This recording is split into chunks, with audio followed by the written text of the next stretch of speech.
Olá, tudo bem com você? Eu aqui de novo, eu aqui again. Medo do futuro. Você tem medo do futuro? É sobre isso que nós vamos falar hoje, mas depois da vinheta. Vamos lá?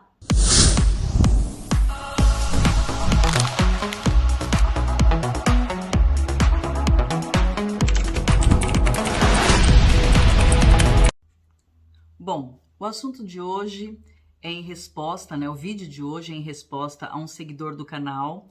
Aliás, não é só do canal, né? Porque nós nos conhecemos desde a época do programa Vejam Só, no Brasil. E né, ele acompanha já o meu ministério há algum tempo. Aliás, quero te agradecer por isso. Mas eu só não vou dizer o nome dele aqui porque eu não sei se ele ficaria à vontade que eu dissesse o nome dele, então por isso que eu não vou dizer o nome dele aqui. Mas na semana retrasada, quando eu gravei o último vídeo, ele colocou um comentário. Ele disse: pastora, eu tenho muito medo do futuro. Isso é normal? E aquilo me chamou a atenção e eu pensei, eu acredito que não seja só ele. Eu acredito que isso é mais comum do que a gente pensa. E daí eu fiz uma enquete, né? Falei com algumas pessoas, com alguns adultos, com alguns adolescentes, e eu fiquei impressionada como as pessoas, a grande maioria, tem medo do futuro. E eu acho importante a gente começar fazendo uma observação. Quem é conselheiro, né? Quem trabalha, né, cujo ministério é lidando com pessoas, sabe que pequenas palavras fazem toda a diferença. E ele me perguntou se era normal as pessoas se sentirem medo do futuro. E eu respondi para ele, olha, normal eu acredito que não seja, mas eu acredito que seja comum, né? Então, normal... O que é normal? Normal é uma coisa que é assim mesmo, é assim que tem que ser, é assim que acontece, é assim que as coisas funcionam, mas não funciona assim. E não é para funcionar assim. Nós não devemos ter medo do futuro.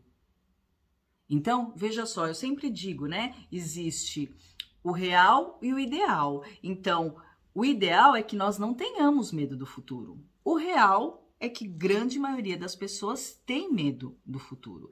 Então, ele não é normal, mas ele é comum. Mais comum do que a gente pensa. Então, eu fiz uma enquete, né, com algumas pessoas, como eu disse para vocês, e eu perguntei, você tem medo do quê? Né? E as respostas foram as mais variadas, mas, na verdade, elas envolvem a vida toda da pessoa. Então, as palavras foram, eu tenho medo de não escolher as coisas certas para a minha vida. Eu tenho medo de não escolher o cônjuge certo, você sabe, cônjuge ou esposa ou marido. Eu tenho medo de não escolher o cônjuge certo. Eu tenho medo de não escolher a profissão certa. Eu tenho medo de não fazer as coisas certas. E você sabe que existe uma diferença, né?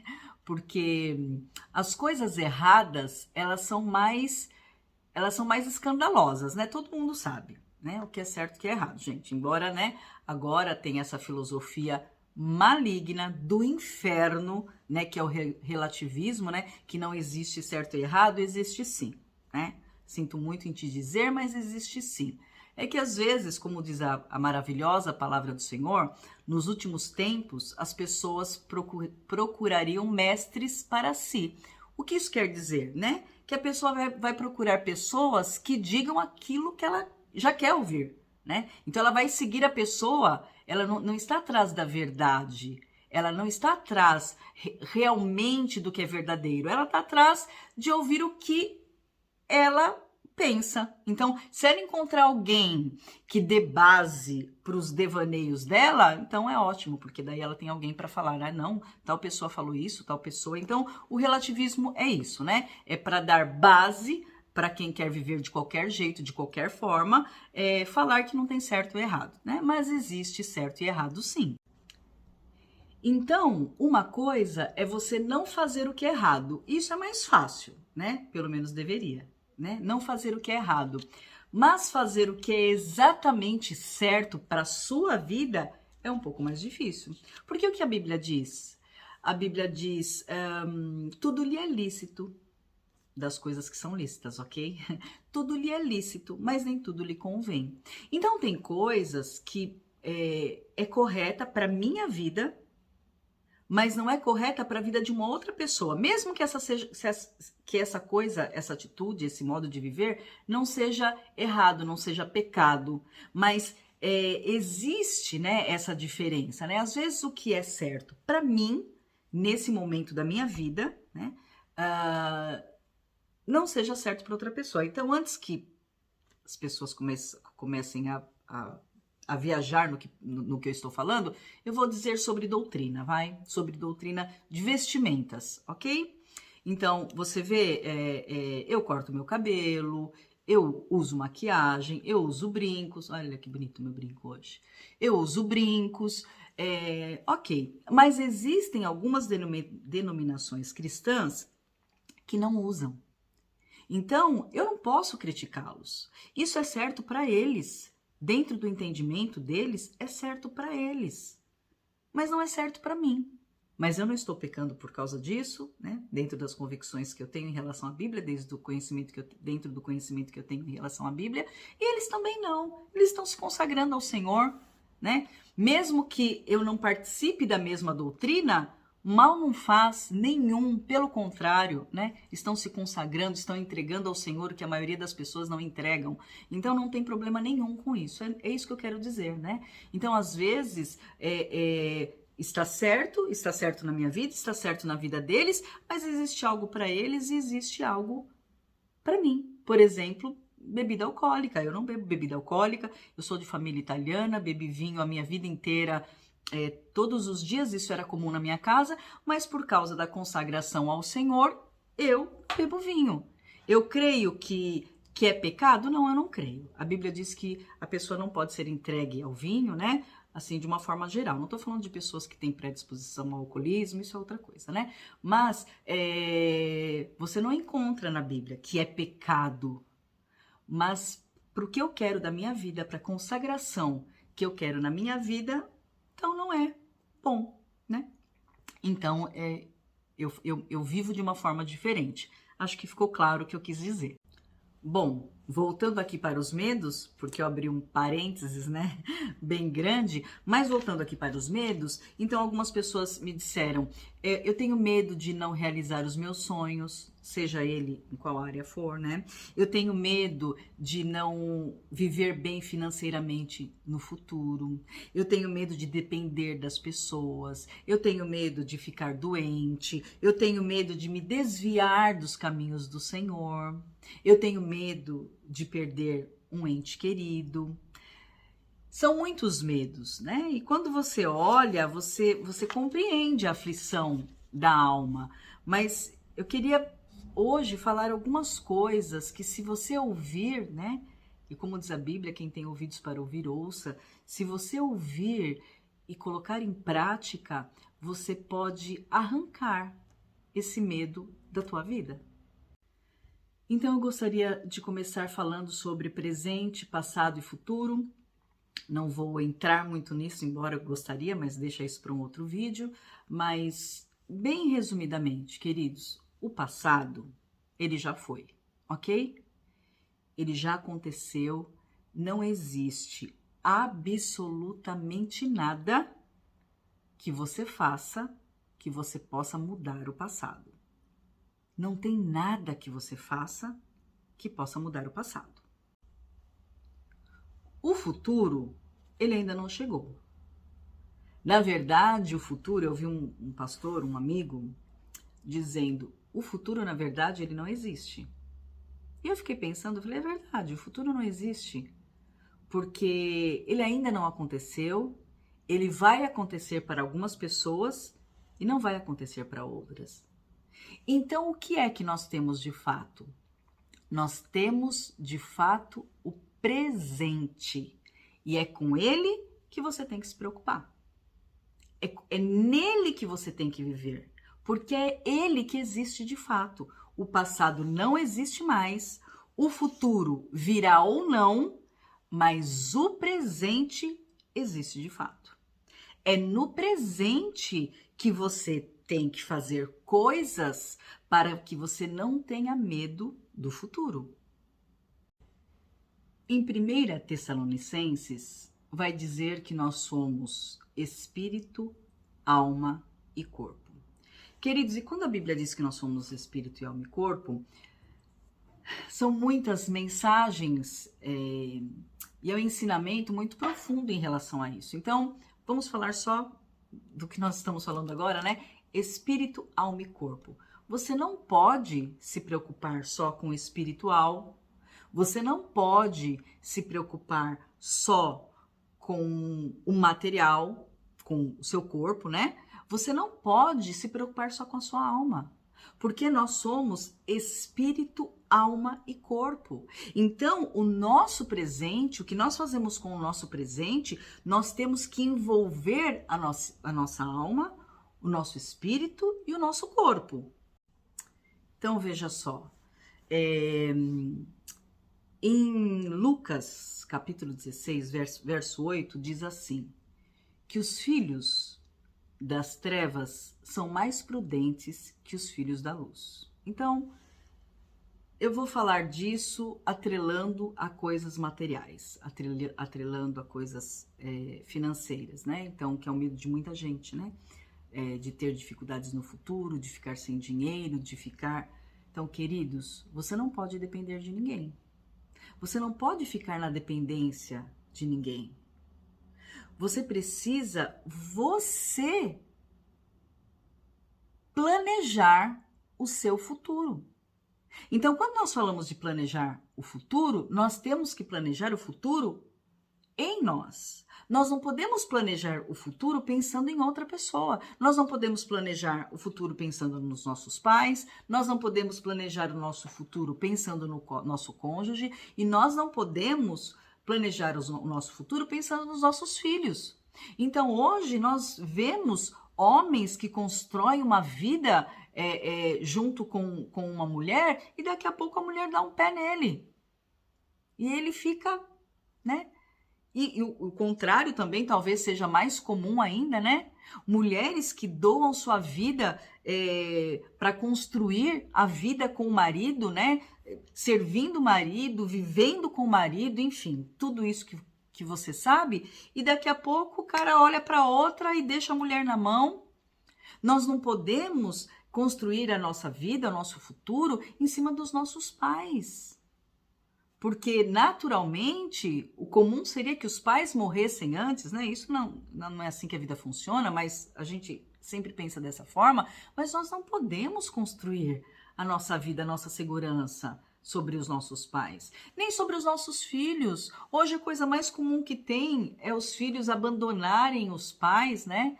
E deixar com que os pais vivam com pouco ou com nada, ou de qualquer jeito, ou numa instituição, né? Eu quero dizer que o Brasil é bem diferente da Europa, né? Quando nós falamos de instituição para idosos aqui, é uma outra coisa, tá, gente? É uma outra realidade. Então, no Brasil, se a gente fala assim, porque o filho colocou num asilo, então é mais ou menos aquilo, né? Não todos os casos, né? Mas a grande maioria, tipo assim, abandonou. Aqui na Europa não é assim, ok? Aqui é uma outra realidade, que não faz parte, né, do nosso assunto, mas é uma curiosidade que qualquer dia eu posso contar para vocês. Então, o que esse versículo quer dizer? Quer dizer que os filhos das trevas, eles se preparam, né? Estuda, vai trabalhar, vai fazer um curso, levanta cedo, sabe? Planeja a vida, né? Planeja a vida. Queridos, a gente pode, como diz a palavra do Senhor, a nossa alma pode ser requerida essa noite. Mas você pode viver até os 95 anos, então nós temos que nos preparar. Aliás, isso é uma das outras belezas da criação do Senhor, né?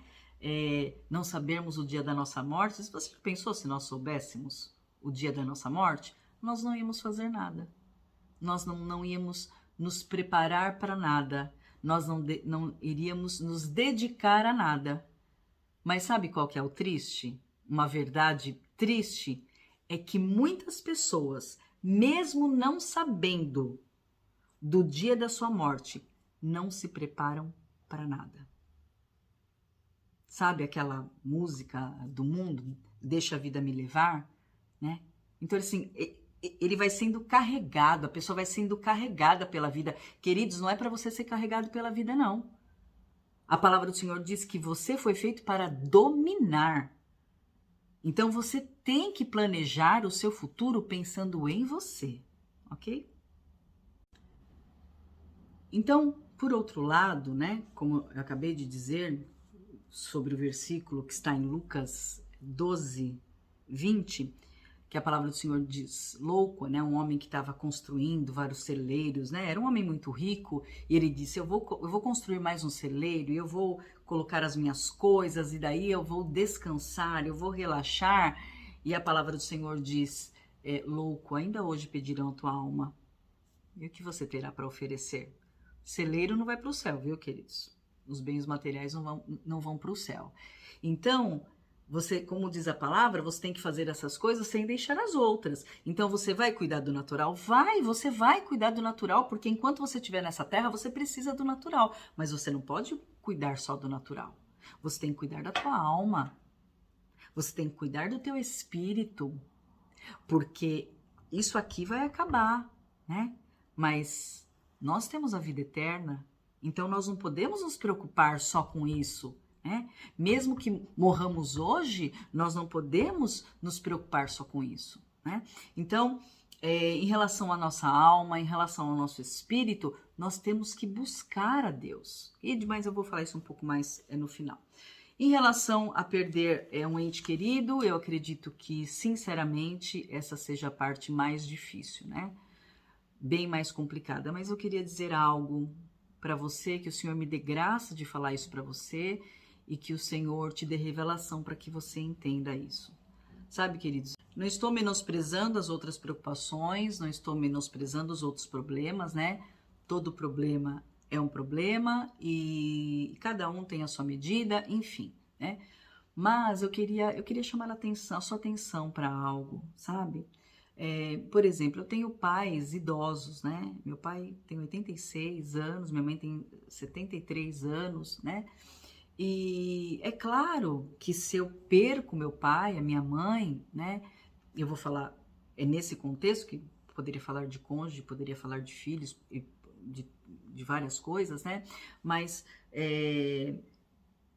eu creio que nós temos, queridos, que valorizar o tempo que nós passamos com a pessoa, sabe? Porque o poder da vida e da morte está nas mãos do Senhor. Não há nada que nós possamos fazer, nada. Então é claro que existe o tempo de sofrimento, o tempo de luto, mas nós temos que também dar valor ao dom da vida, que é um presente. Então, por exemplo, se nós perdemos algum ente querido, o Senhor desejou assim, né? Era o momento, se o Senhor quisesse que nós partíssemos juntos, nós partiríamos juntos, num acidente de carro, de alguma outra forma, né? Numa explosão, sei lá. Então existe sim o tempo de sofrimento, o tempo de luto, né? Esse rapaz, ele me disse, né? Eu tenho muito medo que meu irmão e minha mãe morram. Eu compreendo completamente, mas nós temos a nossa vida individual. E se acontecer uma situação dessa, se for em relação a sentimento, a emocional, a dependência emocional, nós precisamos pôr um limite, queridos. Amém? Porque senão o inimigo se aproveita e ele entra na nossa vida e ele destrói tudo, né? Então nós precisamos colocar um limite para o sofrimento, para a tristeza. Nós não podemos nos entregar, né, ao sofrimento e à tristeza. Agora, quando a pessoa tem medo de perder a outra por causa de uma segurança financeira, né, e tal, a pessoa precisa, novamente, eu digo, a pessoa precisa investir nela mesma. Ela precisa preparar o seu futuro. Bom, e para finalizar, né, Ah, pastor, ok, você falou sobre vida financeira, você falou sobre a vida espiritual, né? Que nós temos que buscar, você falou sobre a morte e sobre as escolhas, né? Como que eu vou tomar as escolhas certas? Como que eu resolvo essa situação das escolhas certas? E eu quero te responder: em Deus. É em Deus que você resolve. Olha, em Jeremias 29:11 diz assim a palavra do Senhor: pois eu é que sei os planos que tenho para vós, diz o Senhor, planos de paz e não de mal, para vos dar uma esperança e um futuro. Ai, que maravilhoso. Isso está disponível para você. Se ele é quem sabe os planos de paz e não de mal, e você tem acesso a ele, pergunte a ele. Coloque diante dele. Diga: Senhor, qual é a profissão que eu devo seguir? Senhor, quem é meu cônjuge? Você sabe que, né, tem aí pessoas que não acreditam que o Senhor escolha o cônjuge. Eu quero dizer para você, com conhecimento de causa, que se você quiser, o Senhor escolhe sim. Se você escolher por conta própria, não tem problema também, isso é uma opção sua. Mas, se você quiser, o Senhor escolhe. Como escolheu Rebeca para Isaac, ok? Mas nós não vamos falar sobre isso. Pergunte ao Senhor. Você pode perguntar, você pode ter acesso a isso. A palavra do Senhor diz que a vontade dele é boa, perfeita e agradável. Se nós escolhermos por nós mesmos, nós até podemos, que na maioria das vezes não é assim não, mas nós até podemos acertar uma escolha que seja boa, que seja agradável, mas a escolha perfeita é dele. Pergunte para ele. Às vezes nós ficamos ansiosos, e eu quero aproveitar para dizer que na semana que vem nós vamos falar sobre ansiedade, ok? E às vezes nós ficamos ansiosos e nós temos a fonte, nós temos onde buscar essa resposta. Ele diz: eu é que sei os planos que eu tenho para você. E olha, eu quero te dizer que são planos de paz, não é de mal não. É para que você tenha uma esperança e olha que interessante, e um futuro. Tá preocupado com o futuro? Viva a intimidade com Deus. Faça a sua parte, a parte que precisa ser feita. E busque quais são os planos de paz que Ele tem para a sua vida. Amém? Eu espero que esse vídeo tenha te ajudado, principalmente a você, né, que mandou a pergunta. Aliás, eu gostaria de dizer para você, né, que é seguidor do canal, você que está me ouvindo hoje, de repente pela primeira vez, se você tiver alguma questão, se você quiser algum conselho, né, escreva nos comentários e eu vou ter o maior prazer em te responder. E de repente, se for um assunto que eu sei que acontece com muitas pessoas, eu posso transformar em vídeo como eu fiz com o assunto de hoje, tá bom? Se inscreve no canal. Se você não é inscrito ainda, se inscreva no canal, ative o sininho, porque quando eu mandar alguma coisa você vai ser notificado. Você não precisa assistir naquele momento, mas você vai saber que tem vídeo novo no canal. Curta, por favor, ajuda o nosso canal e compartilhe também. Essa é uma das formas que você pode fazer para pregar o Evangelho do Senhor Jesus, porque é sobre isso que nós falamos nesse canal. E também de edificar a vida de alguém, levar a resposta para a vida de alguém que esteja precisando, tá bom? Eu espero que esses minutos que nós passamos juntos tenham te aproximado um pouco mais da pessoa do Senhor Jesus. Amém? Ele é quem sabe os planos que ele tem ao seu respeito. São planos de paz e não de mal, para que você tenha uma esperança e um futuro abençoado, feliz e próspero. Amém? Deus abençoe sua vida, Deus abençoe o teu ministério, Deus abençoe a tua família, o teu cônjuge, os teus filhos, todas as áreas da sua vida. Que que esteja debaixo das mãos do Senhor. E a gente se vê na semana que vem. Bye, bye.